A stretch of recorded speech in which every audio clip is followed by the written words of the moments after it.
Hola jóvenes, muy buena tarde. Bienvenidos a su primera sesión de nuestra semana número 3 de su módulo número 14, el universo natural. Permítanme un segundo, tengo unos detalles con la presentación. Ya. Bienvenidos a su primera sesión síncrona de la semana número 3. Esta semana es muy importante debido a que nosotros ya aprendimos acerca de la estructura de la materia, cómo está conformada desde su unidad más pequeña. Comprendimos acerca de la energía y también aprendimos un poco acerca de esas moléculas que conforman a los seres vivos. Es muy importante Es muy importante la sesión del día de hoy, porque nosotros vamos a integrar lo que aprendimos en las primeras 2 semanas. ¿Por qué era importante ver la materia? ¿Por qué era importante ver la energía? Porque ahora, como parte de estas ciencias experimentales y la aplicación del método científico y la obtención del conocimiento científico, vamos a ver lo relacionado con los seres vivos. Para ello, nosotros necesitamos realizar nuestras actividades integradoras número 5 y número 6. La 5 llamada los seres vivos y nuestra actividad integradora número 6 llamada la nutrición. Jóvenes, si tienen alguna duda, por favor, realicen directamente la pregunta tomando el audio de esta plataforma Zoom o bien pueden escribir por medio de nuestro mensajero. Se está generando una grabación de esta sesión misma que estaré subiendo a la plataforma de YouTube, en la cual ustedes pueden escribir sus dudas en la sección de comentarios. Algo muy importante es que sigamos las normas de comunicación virtual, tanto en esta plataforma como en la plataforma de YouTube. Ahora, si alguien tiene duda acerca de las actividades de esta semana o de un tema en particular que estemos viendo en nuestra unidad número 3, puede realizarla. Recuerden, esta sesión es para ustedes, por lo cual es importante que no se queden con ninguna duda. En esta semana las actividades realmente considero son más sencillas que nuestra actividad, nuestra semana 1 y nuestra semana 2. Simplemente hay que hacer documentos en Word, pero para ello es muy importante que sigamos las instrucciones para poderlas realizar y también, jóvenes, que evitemos incurrir en conductas de plagio. En esta semana nosotros aprenderemos entre la relación entre la materia y la energía, las características que diferencian a los seres vivos de la materia inerte, cuáles son esos procesos vitales y cómo es su nutrición. Vamos a reflexionar de cómo es que todos los organismos vivos están relacionados en sistemas biológicos complejos.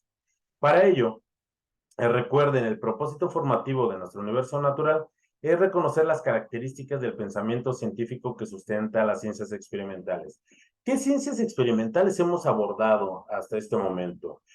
Química, hemos abordado física y en esta semana vamos a integrarnos a otras ciencias, particularmente lo que es la biología, pero vamos a ver también parte de ecología, de bioquímica, son muy importantes y todas estas son ciencias experimentales. Así es, Rocío, vamos a ver gran parte de la biología y ciencias que derivan de ella, como la bioquímica, para aprender cómo es que los organismos vivos funcionan y cuáles son esas características. En nuestra actividad integradora número 5, llamada los seres vivos, el propósito es comprender las características de los seres vivos, sus procesos vitales, cómo los clasificamos y que existen otros tipos de organismos. Algunos muy pequeños, llamados organismos unicelulares, muy sencillos que constan de una sola célula, hasta organismos como los cetáceos, como las ballenas, que pesan muchas toneladas y miden muchos metros, o organismos pluricelulares. Para ello, nosotros necesitamos reconocer las características de los seres vivos, comprender acerca de esos procesos vitales e identificar la existencia de organismos unicelulares. ¿Qué vamos a entregar? Simplemente un documento en Word en el cual nosotros vamos a colocar las características de los seres vivos, los procesos vitales, las diferencias entre los organismos unicelulares que constan de una sola célula y organismos pluricelulares, como puede ser un zorro, un humano, un león, Y también vamos a describir algunos ejemplos de organismos que se utilicen en la industria farmacéutica y aplicaciones en la medicina. Para ello, nosotros, ¿qué es lo que vamos a realizar? Vamos a crear una tabla en la cual vamos a describir 8 características de los seres vivos, las principales 8 características. Para ello es muy importante que nosotros tengamos las características básicas de los seres vivos. Todos los seres vivos tienen 8 características fundamentales, 8 que las separan de la materia inerte.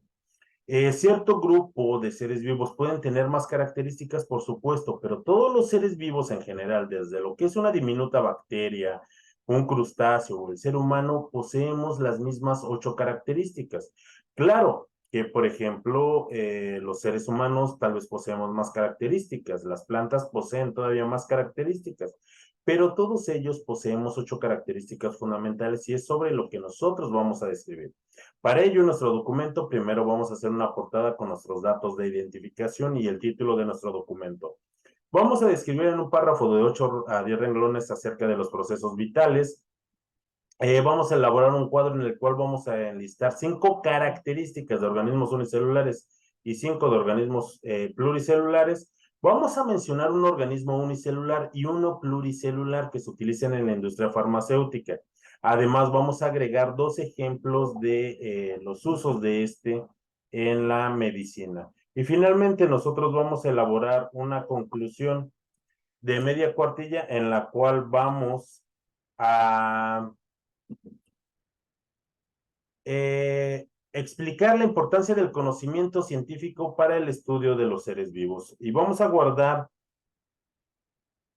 en nuestro documento con la siguiente nomenclatura lo que son nuestros apellidos, nuestro nombre y la clave de esta actividad, que es M14, S3, A y 5.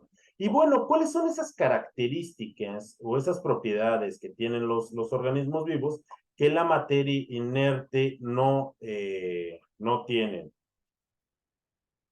Por ejemplo, yo aquí tengo una regla, espero que sí se vea en mi cámara, la cambié de posición, una regla la cual puede constar con algunas características que también tienen los seres vivos, pero no con todas. ¿Cuál es esa? Esta regla posee una estructura, pero los organismos vivos también poseen una estructura. Claro que los organismos vivos están altamente organizados, ya que contienen partes móviles.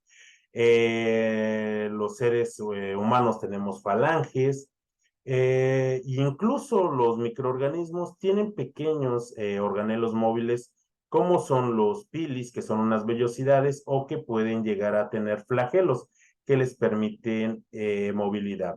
Por supuesto, como menciona Rocío, ¿de dónde va esa estructura?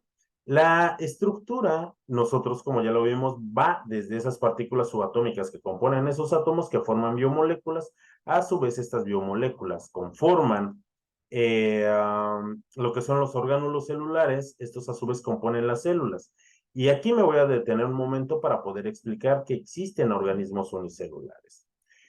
Los seres vivos también poseen organización. ¿Las moléculas de esta regla poseen una organización? Claro que sí, tienen una organización, sus átomos formando redes cristalinas, pero como Rocío nos acaba de escribir, los seres vivos poseen también un tipo de organización a partir de las biomoléculas que lo conforman. Este tipo de organización puede ser tanto sencilla, más no simple, debido a que existe la presencia de organismos unicelulares, como todas las bacterias, como gran parte de los hongos. Existen hongos microscópicos y macroscópicos, como algunos parásitos, como algunas arqueas, como el plancton en el mar, como algas microscópicas. Incluso ellos son bastante complejos y también este nivel de organización nos lleva a la existencia de organismos pluricelulares. Los organismos pluricelulares están conformados por 2 o más células. Un conjunto de células con funciones en específico forman tejidos. Los tejidos forman órganos, los órganos se acoplan con otros órganos formando sistemas hasta completar un sistema biológico completo y pluricelular, como puede ser un conejo, como puede ser una rana, un organismo pluricelular. Entonces, el nivel de organización en los sistemas biológicos es muchísimo más complejo que el de una regla o cualquier artículo inerte. Pero la materia inerte también posee estas características como estructura y organización, claro que sí, pero es muy simple. Una característica que no posee la materia inerte, pero que sí lo poseen los organismos vivos, es el metabolismo. El metabolismo es un conjunto de reacciones biológicas que nos permiten mantener esos procesos fisiológicos en marcha. El metabolismo lo podemos clasificar en dos tipos de acuerdo a las reacciones biológicas que se manifiesten y que son muy necesarios. Lo podemos clasificar como anabolismo y como catabolismo. El proceso catabólico es muy importante porque nos permite obtener energía a partir de moléculas biológicas. Nosotros les llamamos alimentos. A partir de los alimentos obtenemos esos nutrientes y a partir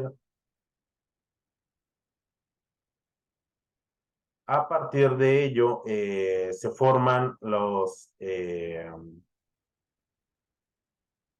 perdón, me distraje un momento. A partir de los alimentos obtenemos nuestra energía a partir de esos nutrientes que existen en ellos. ¿Para qué utilizamos la energía? La energía la utilizamos para correr, la energía la utilizamos para nadar, la energía la utilizamos, jóvenes, para todas nuestras actividades, para estudiar, para trabajar, para hacer nuestras actividades. Y el anabolismo, esta parte del metabolismo, le permite a mi cuerpo, a mi organismo, ese mantenimiento celular, un crecimiento y desarrollo. Yo ya soy un organismo adulto, yo ya no necesito crecer más, pero sí necesito un mantenimiento celular. Mis uñas crecen constantemente, si me corto cicatrizo, mi cabello me crece continuamente y de forma normal, tengo un descamamiento de piel.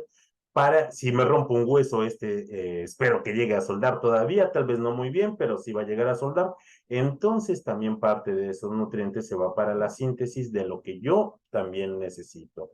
Y esas son las dos partes en las que se divide el metabolismo. En un momento más, Josefina, vamos a ver acerca de esa red trófica, acerca de esos organismos, de su nutrición autótrofa, su nutrición heterótrofa, que existen organismos que son productores, organismos depredadores. Ok, permítanme terminar estas ideas acerca de las características de los seres vivos. Otra característica también que tienen los seres vivos y que no posee la materia inerte es que los seres vivos presentan una homeostasis. ¿Qué quiere decir eso? Es la capacidad de regular nuestro ambiente interno para que se lleven a cabo esas reacciones bioquímicas, para que se lleve a cabo ese metabolismo. Ahorita que es verano, seguramente utilizamos ropa más holgada, ropa de algodón, que nos permita transpirar. ¿Por qué? ¿Qué es lo que pasa si mi temperatura corporal aumenta? Si mi temperatura corporal como ser humano pasa de los 38 grados, ya empiezo a presentar una febrícula que se puede convertir en fiebre. 39, 40, 41 grados pueden ser bastante riesgosos y puedo perder la vida o se pueden dañar mis órganos. ¿Por qué? Porque esa temperatura no está en la temperatura apropiada para que se lleven a cabo todos mis procesos vitales. ¿Qué es lo que pasa si mi temperatura desciende? Puedo presentar hipotermia. Y con un descenso de temperatura también ocurre un daño celular. Así es que mi cuerpo se mantiene en una temperatura apropiada. Por ejemplo, algunos otros animales, como los animales de sangre fría, los peces. Los peces funcionan en un rango de temperatura mucho más amplio que el ser humano, pero todos ellos se adaptan para tener las mejores temperaturas para que se lleven a cabo esos procesos biológicos. Ese es un proceso de homeostasis. Este es un proceso que la materia inerte no presenta. Tampoco la materia inerte tiene la característica del crecimiento. Los seres vivos experimentan un crecimiento regulado. Yo cuando nací era un bebé, no nací de este tamaño y seguramente ustedes tampoco. Y hemos visto en nuestros hermanos, en nuestros hijos, con algún vecino, cómo ha ido ese crecimiento regulado y normal. También ocurre con otros seres vivos como las plantas. A partir de una semilla obtenemos una plántula De aquí que se convierte en una planta, en un arbusto y puede, y dependiendo del tipo, que se convierte en un árbol. La materia inerte no presenta esta característica, pero la materia inerte y todos los seres vivos y algunos tipos de materia inerte, algunos entes inertes, sí presentan una reproducción. Los seres vivos presentan una reproducción sexual o pueden presentar una reproducción asexual. Una reproducción sexual siempre va a presentar la presencia de células germinales que provengan de dos organismos parentales, es decir, de organismos padres. Esto ocurre con las plantas con flor, el polen que ingresa en los órganos reproductores. En los animales, la mayor parte de los animales se reproducen de forma sexual, aunque también existen el hermafroditismo, por ejemplo, con los caracoles, o también algunos animales se pueden reproducir, por ejemplo, por fragmentación.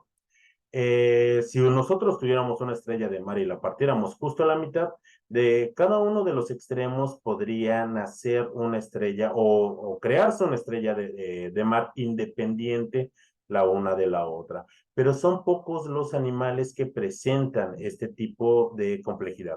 No obstante, las estrellas de mar también poseen gónadas, que estas gónadas son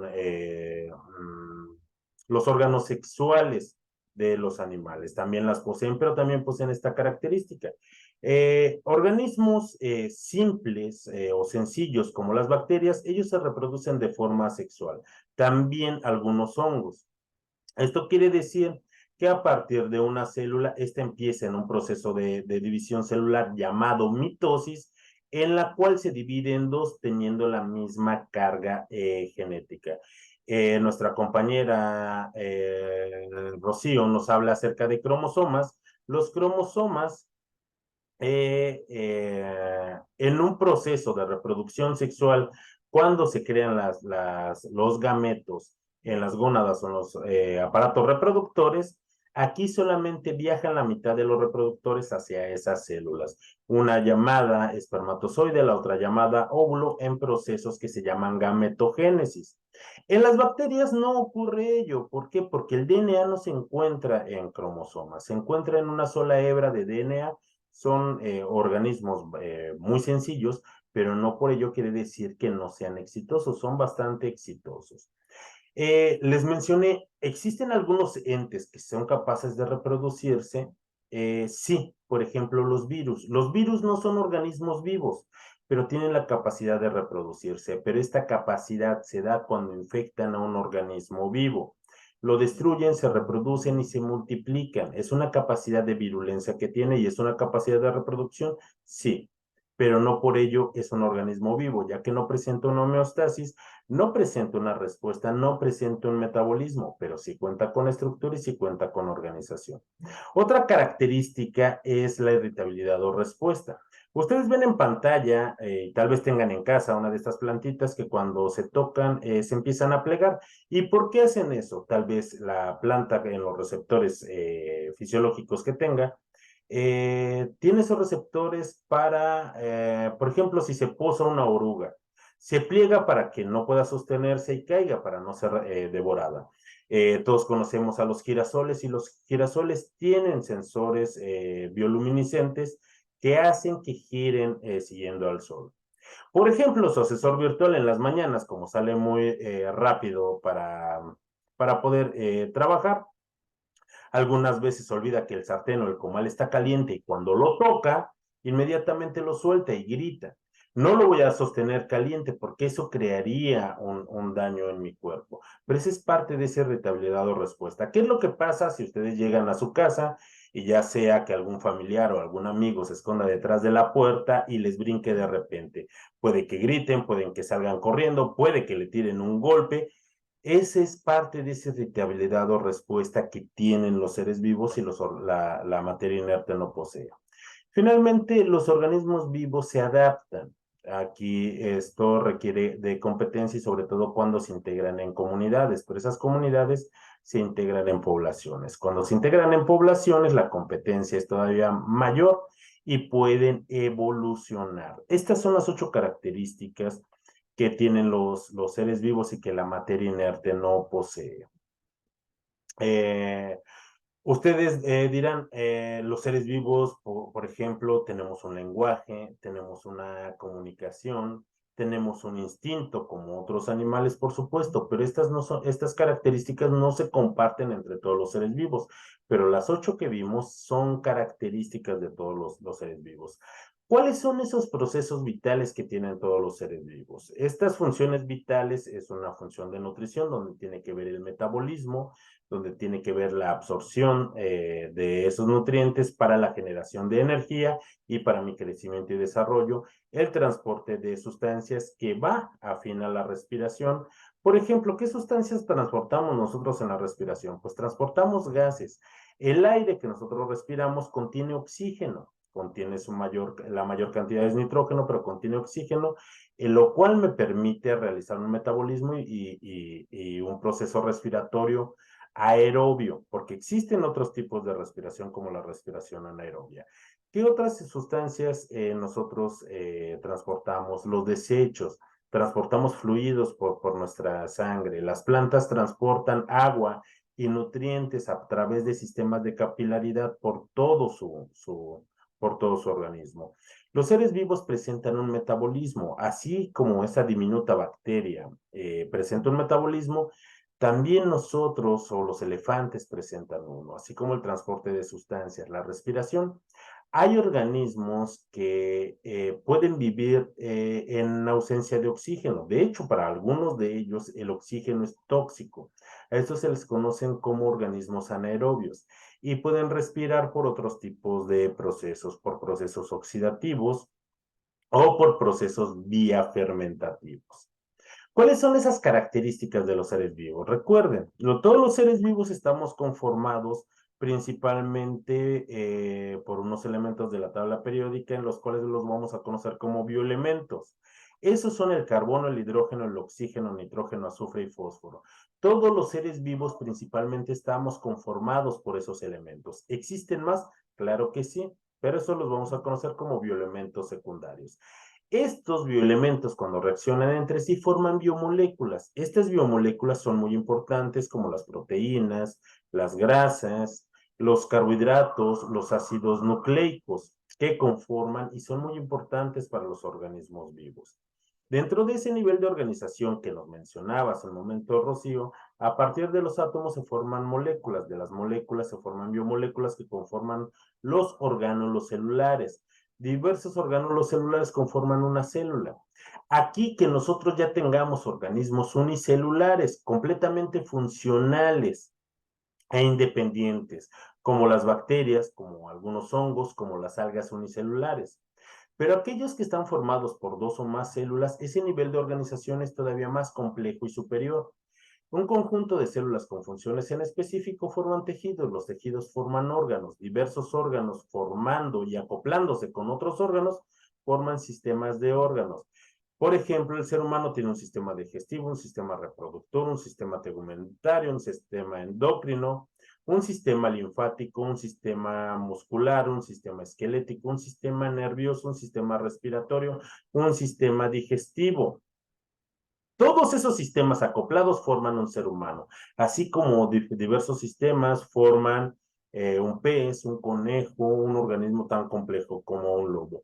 Y ese nivel de organización lo podemos detener ahí o lo podemos todavía elevar un poco más, pero eso lo hablaremos un poco la semana que entra. Esas son las características de los seres vivos. Los seres vivos también tienen un ciclo de vida concreto. Nacen, crecen, se reproducen y mueren. Tal vez para algunos pueden entrar en un estado de hibernación y vivir más. Los árboles tienen periodos de vida, dependiendo de las especies, increíblemente largos, pero también existen, por ejemplo, plantas que son de ciclos cortos. Esas son características de los seres vivos. También es importante identificar la presencia de organismos unicelulares. Los organismos unicelulares pueden ser organismos procariontes o organismos eucariontes. Entre un organismo eucarionte y un organismo procarionte existen diferencias que son puntuales. De hecho, existen linajes completamente diversos a partir de ellos. Las células procariotas son células muy primitivas, no tienen núcleo definido y al no tener núcleo definido, tienen su DNA en una sola hebra esparcido por todo el citoplasma.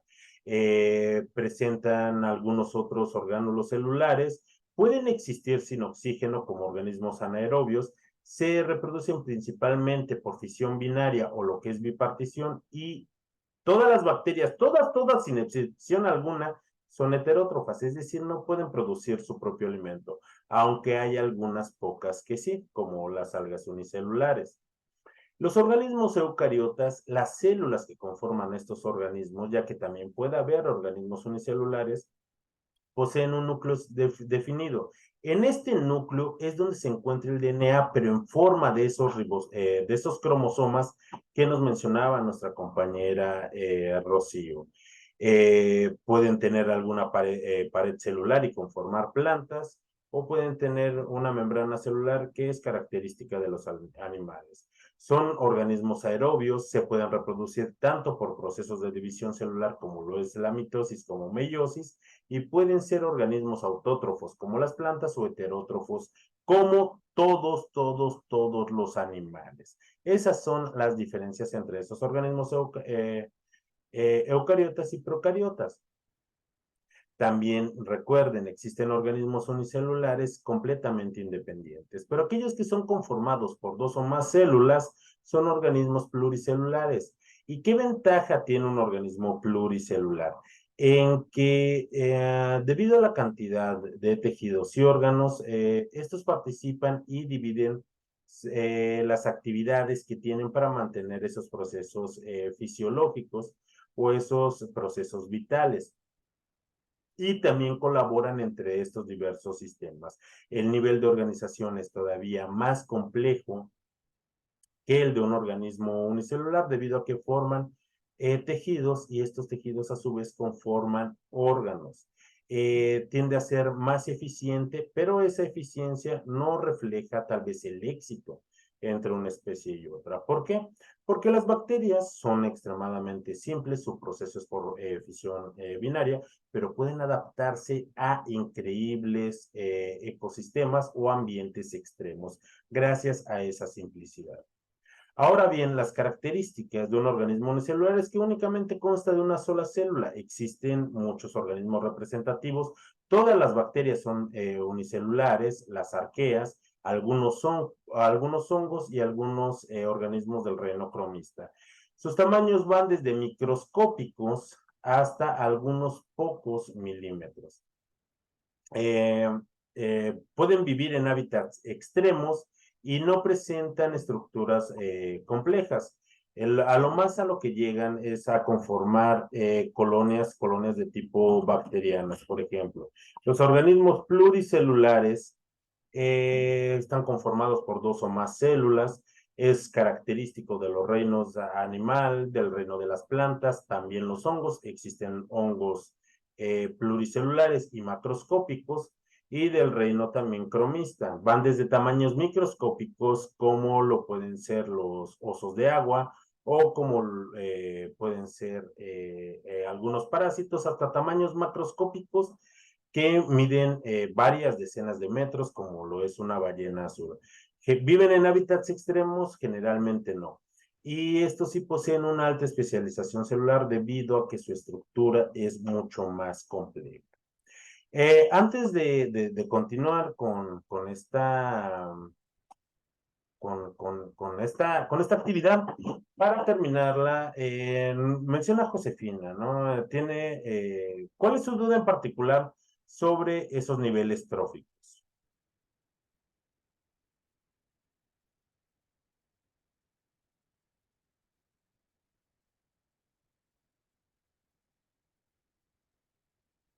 Josefina,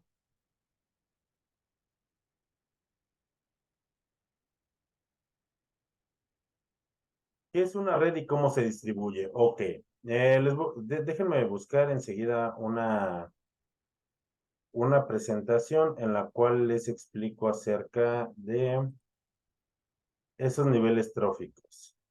Permítanme.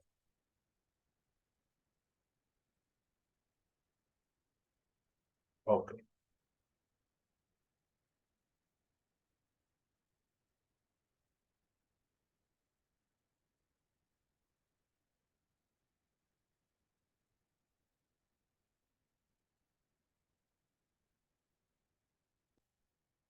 Ok, vamos a hablar un poco acerca de esos niveles tróficos.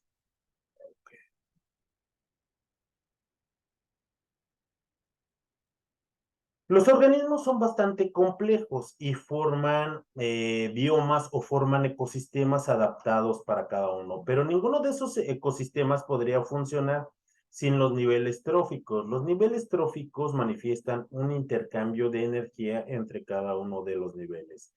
Existen organismos que son productores. ¿Cuáles son esos organismos? Esos organismos están en la base de lo que es una red trófica o una pirámide de sostenimiento, en lo cual son aquellos que proveen de tanto de servicios como de alimentos a otros niveles. En la base nosotros vamos a encontrar a los organismos vegetales y también organismos unicelulares. Eh, estos, la vida en la superficie de nuestro planeta no podría soportarse sin la presencia de las plantas. Las plantas son la base de la alimentación de todo organismo animal. El siguiente nivel trófico, nosotros lo vemos en esa pirámide y es más reducido. Vemos organismos consumidores que se alimentan del primer eslabón de esa red trófica. Siguen otros tipos de organismos, los productores captan energía de la luz y producen los alimentos en los cuales producen esas biomoléculas que funcionan en la parte del metabolismo, es decir, es el alimento para el siguiente nivel, donde encontramos nosotros a los consumidores primarios que se alimentan de esa materia orgánica, se alimentan de las plantas. Aquí este grupo de animales también vamos a encontrar nosotros principalmente a los animales que son herbívoros. El siguiente nivel trófico vamos a encontrar nosotros a los consumidores secundarios. Estos consumidores secundarios generalmente o pueden ser omnívoros debido a que se pueden alimentar de otros animales, son depredadores de esos consumidores primarios y también tienen la posibilidad de alimentarse de productos vegetales. No así lo que pasa con los consumidores terciarios o esos depredadores. Si nosotros observamos la pirámide alimenticia o esa red trófica, es el más reducido, debido a que son individuos que están especializados en la caza de otros tipos de consumidores. Cuando estos consumidores llegan a faltar, su número se ve reducido, incluso hasta podrían llegar a la extinción debido a esta alta especialización de consumo que tienen. ¿Qué es lo que pasa, por ejemplo, si aumenta la base de esa pirámide, de esa red trófica? Si los productores, los organismos productores, aumentaran en población de plantas, en población de vegetales, fortalecerían los siguientes eslabones o los siguientes niveles de esa red trófica. Pero, ¿qué es lo que pasa cuando existe un desequilibrio? ¿Qué es lo que pasa en las sequías y se ven disminuidas las plantas? Entonces también se ven disminuidos todos los siguientes niveles de consumidores hasta afectar gravemente a los depredadores. Algo muy característico, por ejemplo, organismos productores los vamos a encontrar en la base de la red trófica y van a ser plantas. ¿Y cómo es su tipo de nutrición? Su nutrición es autótrofa. Ellos producen su propio alimento gracias a la luz, porque vamos a encontrar plantas como cuáles, como una lechuga, como una cebolla, un árbol de naranjas, el pasto, todas las plantas son autótrofas. Todos los siguientes organismos que nosotros encontramos a la red trófica, sean herbívoros o carnívoros, todos ellos son heterótrofos. Existen también en la base, como organismos productores, vamos a encontrar lo que son organismos acrófagos. Esos organismos acrófagos a los cuales pertenecen los hongos, todos los hongos son sacrófagos y tienen una función muy importante. Todos los hongos son heterótrofos, no existe ningún hongo que sea autótrofo y los hongos no son plantas. Tienen la responsabilidad dentro de los ecosistemas de poder recuperar los nutrientes nuevamente al suelo mediante procesos de descomposición. Así es que se dedican a reciclar la materia muerta de la naturaleza. Todas las bacterias y todos los hongos son heterótrofos. Perdón, voy a corregir. La mayor parte de las bacterias son heterótrofos, todos los hongos son heterótrofos. Existen algunas bacterias que efectivamente sí son autótrofas, pero debido a la cantidad de bacterias que hay, son las menos, es una mínima cantidad. Todas las plantas, todas las plantas, incluyendo las plantas carnívoras, todas ellas son autótrofas y todos los animales, todos son heterótrofos. Josefina quedó, resulta nuestra duda o la amplié todavía más.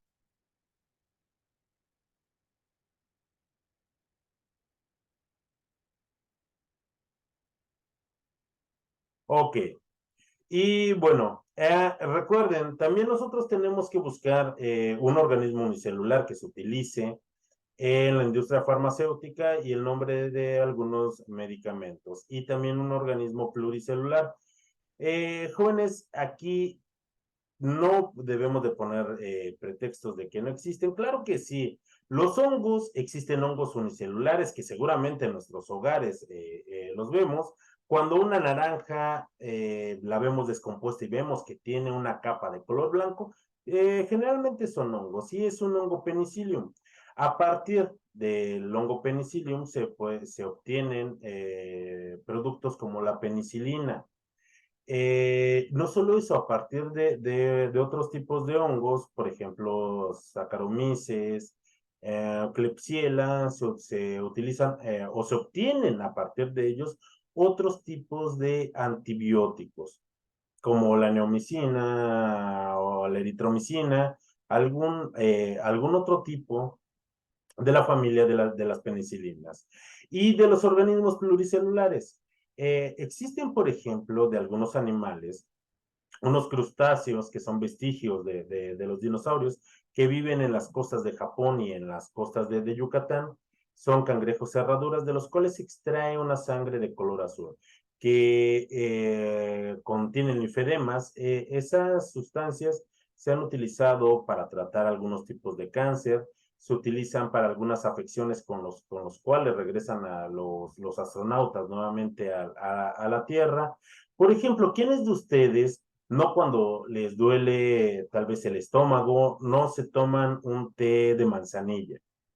O, por ejemplo, cuando sufren un golpe, yo lo utilizo, un té de árnica. Es más, ¿quién no va cuando tiene un moretón porque se cayó jugando fútbol o se golpeó con la puerta o sufrió un accidente y tiene alguna extremidad inflamada? No vamos a la farmacia a comprar un ungüento de árnica, que son increíblemente efectivos.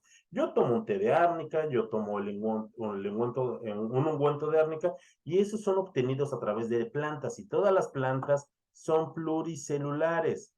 La aspirina, la aspirina también se obtiene, por ejemplo, de productos vegetales. En la corteza de los arces y, por ejemplo, en la corteza de la ceiba, que es un árbol característico de la península de Yucatán y también de Tabasco, a través de la corteza también se obtiene lo que son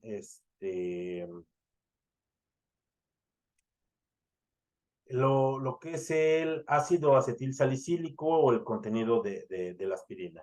Actualmente, el 30% de los medicamentos que nosotros consumimos se obtienen a través de las plantas y en un futuro hasta el 50% de los medicamentos van a ser obtenidos a través de las plantas. La herbolaria mexicana, jóvenes, es una herbolaria bastante compleja. Desde hace 20 años, el Instituto Mexicano del Seguro Social ha estado recuperando todos los conocimientos acerca de la herbolaria que se han utilizado para tratar diferentes afecciones. Por ejemplo, una de las medicinas más reconocidas a nivel mundial es, por ejemplo, la medicina tradicional china, donde utilizan cantidades enormes de plantas y utilizan el conocimiento de este.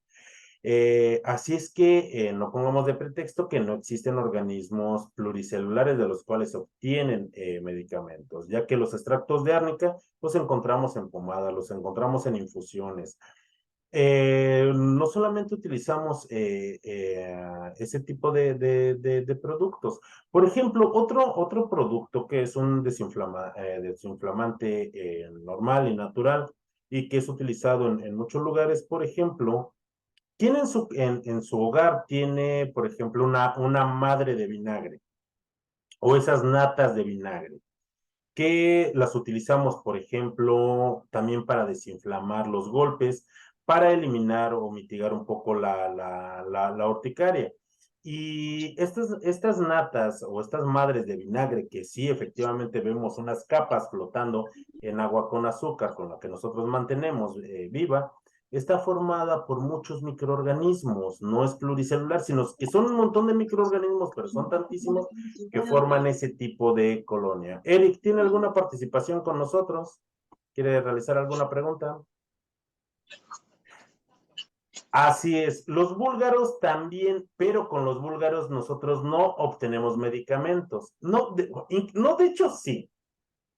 Principalmente con los búlgaros, ¿qué obtenemos? Obtenemos yogures, obtenemos quesos, obtenemos productos alimenticios. Pero llevado al uso de lactobacilos, los lactobacilos puros también funcionan como medicamentos. Quien que no haya tenido una diarrea muy severa, y esto ocurre, por ejemplo, con los bebés, cuando tienen una diarrea, generalmente el médico le recomienda tomar liofilizados de lactobacilos para que se fortalezca nuevamente esa microbiota intestinal.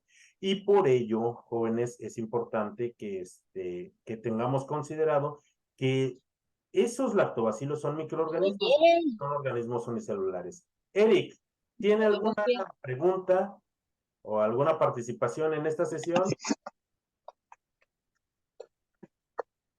Si no, ¿me puede por favor apoyar con su micrófono? Bueno, yo lo voy a silenciar. Ok. Sí, entonces, vean la importancia de reconocer a esos microorganismos que podemos utilizar para una afección y que son reconocidos por la ciencia y también por la medicina tradicional. Lamentablemente, en nuestro país, por cuestiones históricas, hemos separado la medicina tradicional, pero créanme que se están haciendo grandes esfuerzos para volver a conjuntar lo que es la medicina clínica con la medicina tradicional y hacer algo mejor por toda la población en general. Por ello es importante que nosotros tengamos conocimiento. Y qué mejor aún si nosotros conocemos a alguien que tenga conocimientos acerca de cómo utilizar algunas plantas como la ruda. Es más, ¿quién no ha utilizado, por ejemplo, alguna preparación con sábila para la piel? Y las sábilas son plantas. Y no solo para ello. Por ejemplo, en las rosaduras o en algunas laceraciones en la piel, utilizar sábila como mecanismo de protección. Y si es un mecanismo de protección, lo utilizamos en grandes cantidades, grandes variedades de medicamentos, aunque también en algunos productos alimenticios y en productos cosméticos. Por ejemplo, quien también para calmar un dolor de estómago no se toma un té de hierbabuena.